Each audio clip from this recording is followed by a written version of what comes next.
Imagem macro de uma semente de carvalho caindo em câmera lenta sobre a terra úmida. O som é abafado, cinematográfico. A câmera foca nos detalhes da casca da semente. Você acha que sabe de onde vêm as árvores? É claro que sabe. Você já viu isso acontecer 1000 vezes. Você empurra uma semente para dentro da terra, adiciona um pouco de água, espera com uma paciência quase religiosa e, eventualmente, algo verde rompe a superfície e começa a esticar os braços em direção ao céu. As árvores vêm do chão. Todo mundo sabe disso. É uma daquelas verdades tão fundamentais que nem chegam a ser uma pergunta. É como perguntar se a água é molhada ou se o fogo queima. Não vale o esforço do pensamento. Exceto que vale. Porque aqui está o que ninguém, absolutamente ninguém, para refletir de verdade. Um carvalho massivo e antigo no meio de um campo. A luz do sol atravessa as folhas, o som do vento é profundo. Um carvalho adulto pesa cerca de 4.500 quilos. Algumas árvores pesam significativamente mais. São quase 5 toneladas de madeira sólida, casca bruta, raízes complexas e galhos retorcidos que simplesmente não existiam há um século. E agora elas estão ali, ocupando espaço, desafiando a gravidade. Então, aqui está a pergunta que vai começar a desmanchar a sua realidade. De onde veio toda essa massa? Não estou perguntando de forma vaga ou poética. Não quero uma resposta sobre o milagre da vida. Estou perguntando fisicamente, de onde vieram esses 4.500 quilos de matéria sólida e tangível? A resposta óbvia é o solo. É o que o seu cérebro grita imediatamente. As raízes descem fundo, a árvore bebe substâncias da terra e essa matéria se transforma em árvore. Parece certo, parece lógico, é confortável. Então, vamos testar essa lógica. Vamos colocar a realidade contra a parede. Estilo rascunho de Da Vinci ou um laboratório do século XVII. Existe um experimento famoso feito por um cientista flamengo chamado Jean-Baptiste Van Helmont, lá nos idos de 1640. Ele queria provar exatamente o que você está pensando agora. Van Helmont pegou um vaso enorme e o encheu com exatos 90 quilos de terra seca em um forno. Depois, ele plantou uma muda de salgueiro que pesava pouco mais de 2 quilos. Ele cobriu o vaso para que a poeira não entrasse e durante 5 longos anos ele não adicionou nada além de água destilada ou água da chuva. Vemos a árvore crescer na animação enquanto a terra permanece estática. 5 anos depois ele retirou a árvore. Ela estava enorme. O salgueiro agora pesava 76 quilos. Ele havia ganhado 74 quilos de massa nova. Agora, aqui vem o momento do estalo. Van Helmont pegou a terra do vaso, secou-a novamente no forno e a pesou. Se a árvore tivesse comido a terra, o solo deveria estar drasticamente reduzido, certo? Mas o solo havia perdido menos de 60 gramas. 60 gramas. A árvore ganhou 74 quilos de massa física, sólida, que você pode bater com um punho e sentir a resistência, e o solo mal se alterou. É como se você comesse um banquete inteiro de 10 pratos e, no final, o peso da mesa tivesse diminuído apenas o equivalente a um clipe de papel. Então, de onde vieram os outros 73 quilos e 940 gramas? Não vieram do solo. Essa resposta morreu. Os números acabaram de assassiná-la. Este é o momento em que a maioria das pessoas dá de ombros e segue em frente. Elas imaginam que deve haver alguma explicação técnica chata que elas não entendem, algo sobre nutrientes ou química complexa, e arquivam isso na gaveta das coisas irrelevantes. Mas pare, não se atreva a seguir em frente ainda, porque o que acabou de acontecer é absolutamente extraordinário. Você acabou de testemunhar 74 quilos de matéria física sólida aparecerem essencialmente do nada, e você não tem a menor ideia de onde vieram. Isso não é uma pequena lacuna no seu conhecimento escolar, isso é um buraco negro no seu entendimento de como o mundo físico funciona. Onde você guarda 4.500 quilos de matéria antes dela se tornar uma árvore? Se você não consegue ver, se não estava no chão, onde estava? A resposta, quando você finalmente a enxergar, vai quebrar algo na forma como você pensa sobre as árvores, sobre o ar e sobre a própria natureza da matéria. Deixe-me te mostrar o que você perdeu enquanto piscava. A armadilha do óbvio: se não é terra, é água? Ok, eu te ouço. Você está sentado aí, processando o fato de que 90 quilos de terra permaneceram intactos, enquanto uma árvore gigante surgia sobre eles. Seu cérebro, que odeia o vácuo da ignorância, imediatamente pula para a próxima boia de salvamento lógica: a água. Claro, você pensa, a árvore bebe água constantemente, galões e galões dela. O solo é só o suporte, mas a substância é água.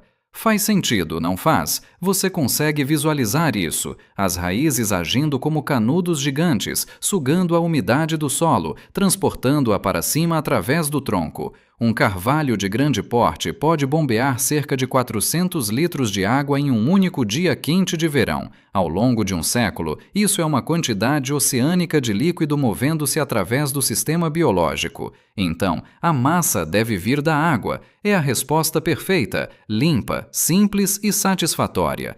Só que ela também está errada. Aqui está o porquê. A água é H2O. 2 átomos de hidrogênio e 1 de oxigênio. Quando uma árvore processa essa água, ela faz algo cirúrgico. Ela quebra a molécula. Ela usa o hidrogênio para alguns processos internos, mas o oxigênio, ela o descarta.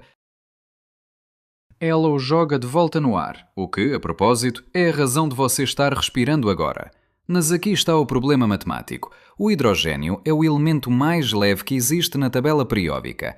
Para você acumular 4.500 kg de massa sólida usando apenas hidrogênio, você precisaria de uma quantidade de átomos que desafia a compreensão humana. E mesmo assim, a conta não fecharia. Porque a madeira não é feita de hidrogênio. A madeira é feita de carbono. O carbono é a espinha dorsal de toda a molécula orgânica, de toda a parede celular, de toda a fibra de cada árvore que já cresceu na face da Terra. O carbono é pesado, o carbono é denso. Ele compõe aproximadamente 50% do peso seco de qualquer árvore. Então, voltamos ao nosso beco sem saída. O solo não tem carbono suficiente. Lembram-se das 60 gramas? A água não contém carbono nenhum. Neste ponto, você pode estar pensando nos nutrientes. Nitrogênio, fósforo, potássio, o famoso NPK que você compra em sacos no Garden Center. Eles são cruciais, sim. Eles são como as vitaminas da árvore. Mas se você somar todos esses minerais que a árvore retira do chão, eles representam apenas 1% a 2% da massa total. Imagina construir um arranha-céu de 100 andares onde você só consegue explicar a origem dos parafusos e das dobradiças das portas. Onde estão o concreto, o aço e o vidro? De onde vieram as outras 98 toneladas de cada 100? A matemática simplesmente se recusa a cooperar com a sua intuição. E é aqui que o desconforto deve começar a surgir. Você tem um objeto de 5 toneladas na sua frente. Você sabe que ele cresceu de uma semente que pesava gramas e você não consegue explicar de onde veio a matéria. Não veio do chão, não veio da água, não veio de nada que você possa ver entrando na base da árvore.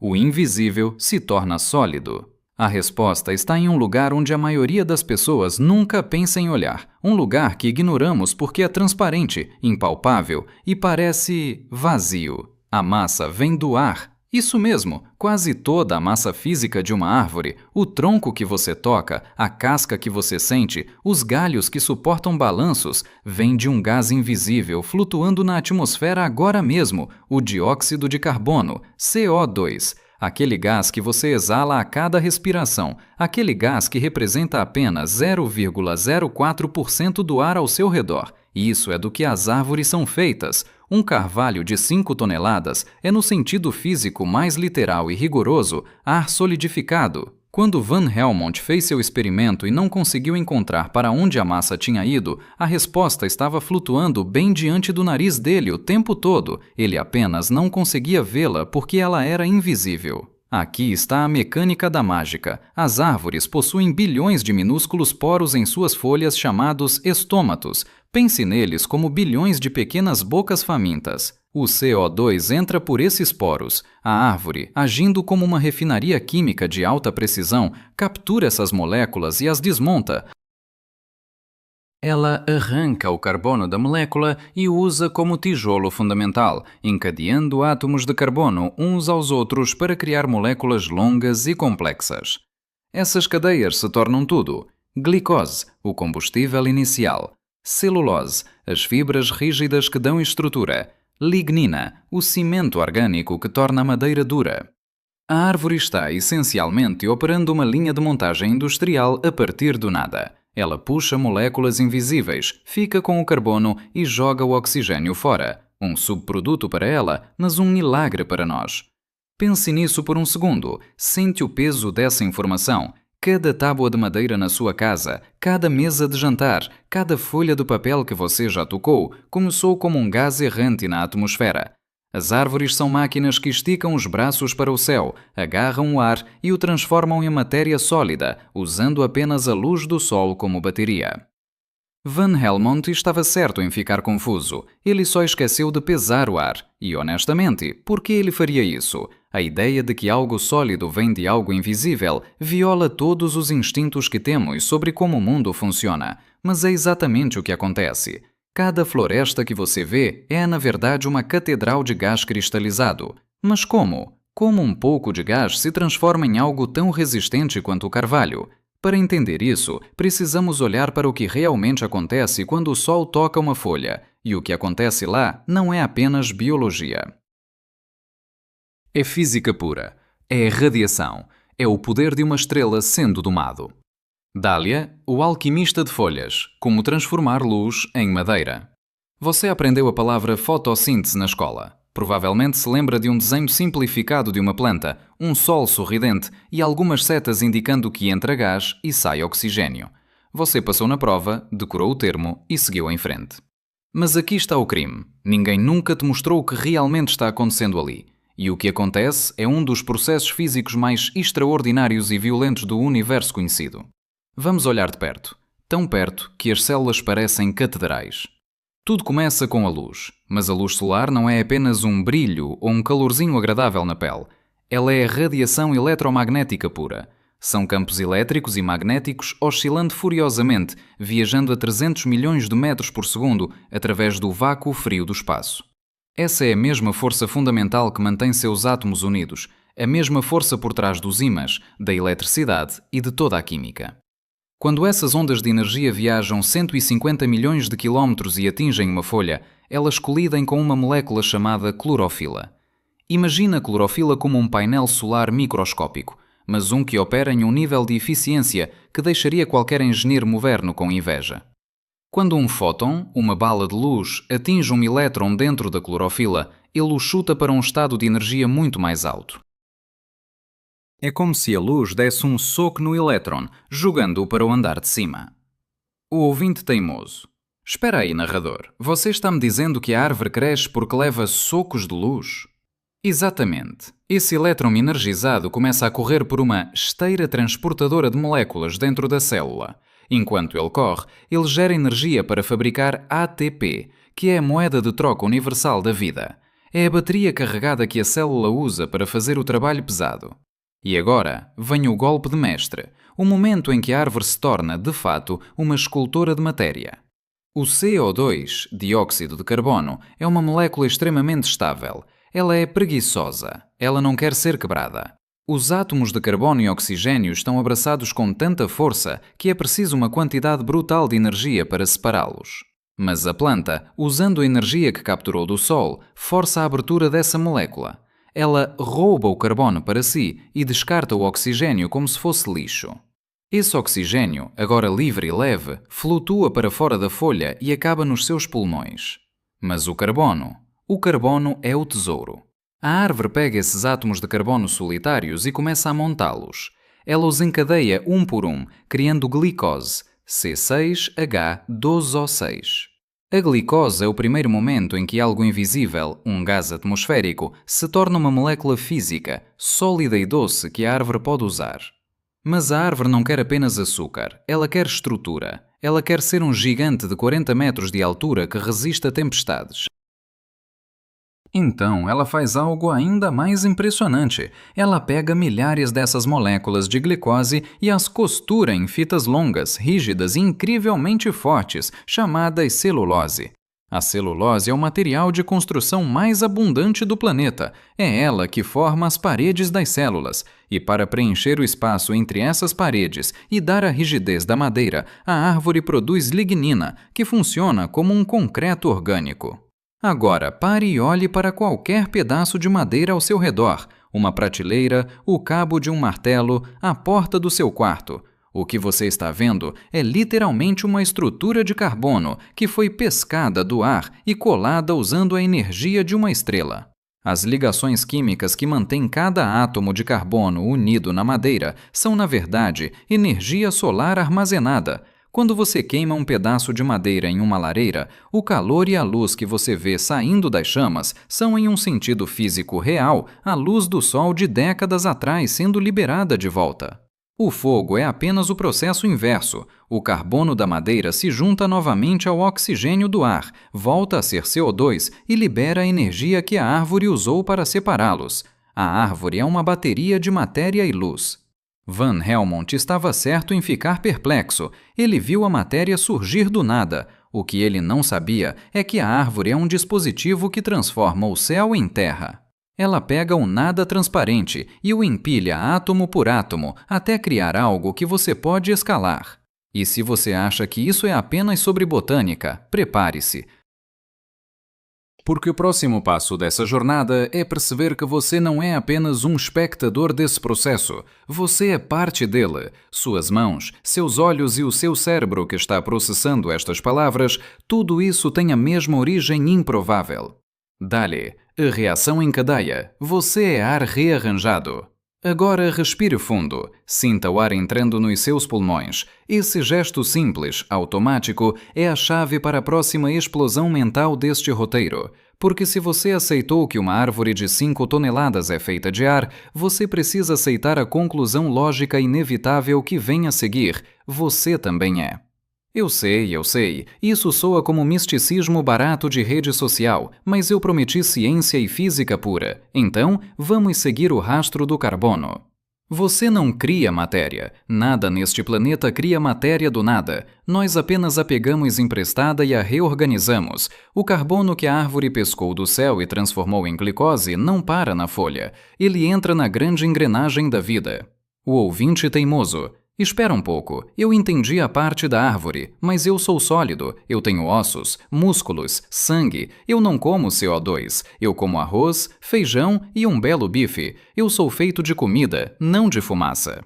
Exatamente, mas de onde veio essa comida? O arroz é uma planta que fez exatamente o que o carvalho fez, pescou o carbono do ar. O feijão, a mesma coisa. E o bife? Aquele boi passou a vida comendo capim, que é, adivinhe só, carbono atmosférico solidificado pela luz solar. Cada caloria que você já consumiu na sua vida, cada grama de gordura, cada proteína que constrói seus bíceps ou reconstrói sua pele, tudo isso tem um endereço de origem, a atmosfera. Isso significa que o carbono nos seus músculos, nos seus ossos e no seu cérebro, os próprios átomos que permitem que você pense sobre isso agora, eram, há não muito tempo, moléculas de CO2 flutuando de forma invisível ao redor de algum campo ou floresta. Você não é feito de terra, você não é feito de poeira, como diz a metáfora antiga. Você é feito de ar reorganizado, costurado por ligações eletromagnéticas e alimentado por luz solar de segunda mão. O paradoxo da permanência, átomos fantasmas. Aqui entramos no território dos limites fundamentais e dos paradoxos da física. Se somos feitos de ar, por que nos sentimos tão permanentes? Por que a madeira é tão dura e nossos ossos tão resistentes? O segredo está na energia de ligação. Lembra daquela luz solar que chutou o elétron na folha? Aquela energia não desapareceu, ela foi engatada entre os átomos de carbono. A solidez que você sente quando bate a mão em uma mesa de madeira é, na verdade, a força eletromagnética resistindo ao seu toque. A madeira parece sólida, mas no nível atômico, ela é quase inteiramente espaço vazio, mantido unido por campos de força intensos. Mas há um limite. E esse limite se chama entropia. A segunda lei da termodinâmica. Toda vez que o carbono passa de um nível para outro, da planta para o animal, do animal para você, um pouco daquela energia solar original é perdida na forma de calor. É por isso que você é quente. O calor do seu corpo é a energia do Sol sendo liberada enquanto você desmonta as moléculas que a planta montou. Nós somos, em essência, o reverso de uma árvore. A árvore pega energia, luz, pega CO2 e constrói. Você pega a matéria, comida, desmonta-a e libera energia, calor e CO2. Você é o desmontador oficial do trabalho da árvore. Quando você expira, você está jogando de volta para a atmosfera os átomos de carbono que um dia foram planta. Você está devolvendo os tijolos para a Biblioteca Universal, para que outra árvore, no futuro, possa pegá-los de novo. A história atômica. Você já foi um dinossauro? Isso nos leva a uma percepção que beira o espiritual, mas que é pura química. Cada átomo de carbono no seu corpo tem uma história de bilhões de anos. Como o carbono circula infinitamente entre a atmosfera e os seres vivos, os átomos que compõem o seu DNA hoje podem ter feito parte da cauda de um diplodocus há 150 milhões de anos.